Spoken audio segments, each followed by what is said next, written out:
नमस्कार शेतकऱ्यांनो, तुम्हाला जर 4% दरानं कर्ज पाहिजे असेल तर तुमच्यासाठी योजना आहे किसान क्रेडिट कार्ड. हे सगळेच माहीत असेल, मी काही नवीन सांगत नाही. 1998 चालू झाली होती.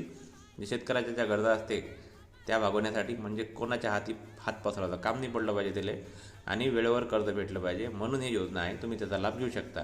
कर्ज भेटते फक्त 7% दरानं, आणि तुम्ही लयच चांगला रेकॉर्ड ठेवला तुमचा तर 3%चं सबसिडी भेटते. मग झालं किती? 4%. कर्ज कशावर ठरते? तुम्ही शेतात तुमच्या काय लावलं. तुम्ही जर सोयाबीन लावलं तर कमी भेटन, आणि जास्त नगदी पिकं लावली तर जास्त भेटन. हे जे कार्ड आहे ना, याची मर्यादा असते, वैधता असते ना, 5 वर्ष व्हॅलिडिटी असते. तुमचा जर रेकॉर्ड लयच चांगला राहिला तर तुमची मर्यादा वाढून देते. समजा 1 लाख असतं तर 1.5 2 असं होत जाते ते.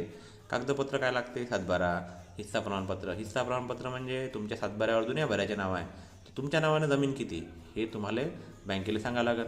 पीक पाणी लागन, शेतामध्ये कोणतं पीक आहे तुमच्या, हे गोष्ट लागन की नाही. आणि बाकीचं लागते 12 बोजा प्रमाणपत्र लागते, आणि आधार कार्ड, पॅन कार्ड, बँकेचं बचत खातं, ज्या बँकेतून तुम्हाला ह्या गोष्टी करायच्या आहे. बँकेला विचारून घ्या, बरोबर सांगते तुम्हाला ते.